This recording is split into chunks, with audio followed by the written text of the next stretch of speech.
కావాలనే మీ కలను నెరవేర్చుకోండి. సంప్రదించండి హెగ్డే ఫెర్టిలిటీ, హైదరాబాద్, తెలంగాణ.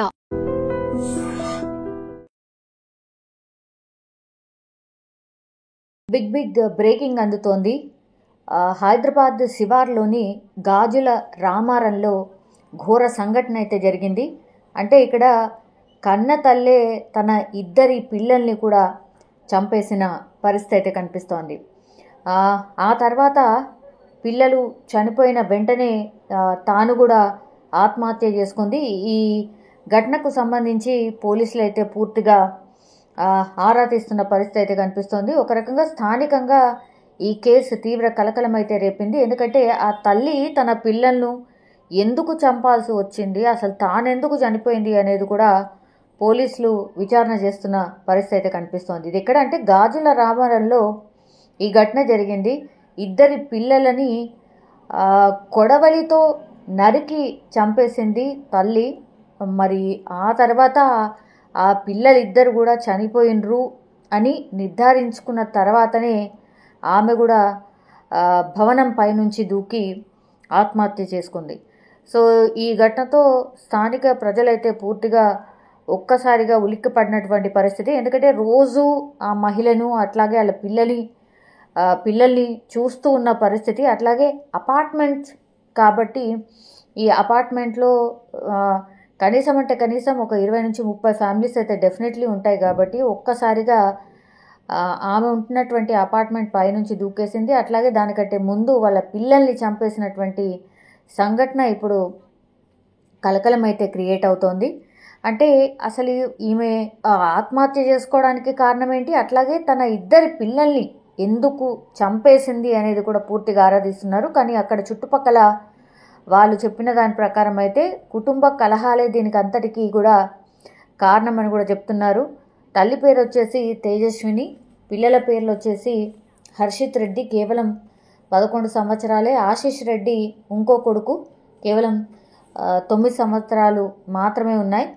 పూర్తిగా అయితే కేసు నమోదు చేసుకొని అన్ని కోణాల్లో విచారణ అయితే చేస్తున్న పరిస్థితే. అయితే ఈ తేజస్విని వద్ద అయితే ఒక సూసైడ్ నోట్ని పోలీసులు స్వాధీనం చేసుకున్నారు.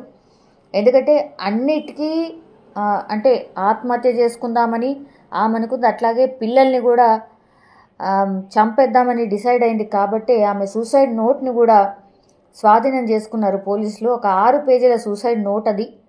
సో అన్నిటికీ సిద్ధపడే కొడుకులు హర్షిత్ రెడ్డి అట్లాగే ఆశీష్ రెడ్డిలను ఈ కొబ్బరి బొండాలు కొట్టే కత్తి ఉంటుంది కదా, సో దాన్ని తీసుకొచ్చి వాళ్ళని నరికి చంపినటువంటి పరిస్థితి.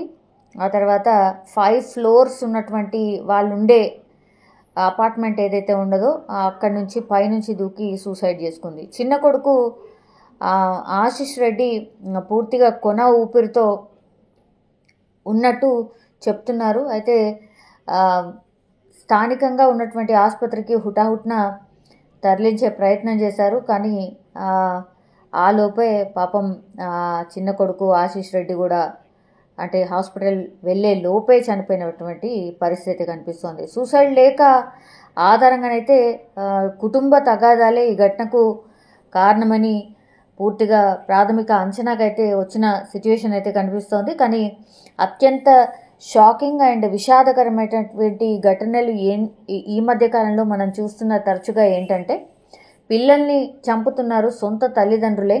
అంటే రీజన్స్ ఏవన్నా కావచ్చు, తల్లిదండ్రులే పిల్లల్ని చంపి ఆ తర్వాత వాళ్ళు కూడా సూసైడ్ చేసుకుంటున్న సందర్భాలే ఈ మధ్య కాలంలో చాలా వెలుగులోకి వస్తున్న పరిస్థితి. అంటే వాళ్ళు ఏమనుకుంటున్నారు అని అంటే మా తర్వాత ఇంకెవరు వాళ్ళ పిల్లల్ని పట్టించుకోరు, చూసుకోరు, కాబట్టి ఇంకా పిల్లల్ని కడతేర్చి ఆ తర్వాత మనం కూడా చనిపోతే ఇంకా ఎవరికి భారం కాకుండా ఉండొచ్చు అన్న భావనలో ఇది చేస్తున్నట్టుగా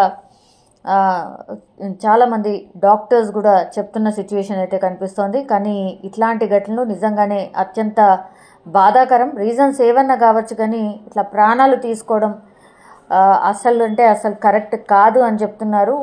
పోరాటం చేయాలి, పోరాడాలి. లైఫ్ అంటే ఒడిదుడుకులు అన్నీ ఉంటాయి కాబట్టి పోరాటం చేయాలి, దాని నుంచి బయటపడే ప్రయత్నం చేయాలి. కానీ ఇట్లా అర్ధాంతరంగా పిల్లల్ని చంపి ఆ తర్వాత వాళ్ళ తల్లిదండ్రులు కూడా ఇట్లా చనిపోవడం కరెక్ట్ కాదు అనేటువంటిది కూడా అందరి భావనగా కనిపిస్తోంది.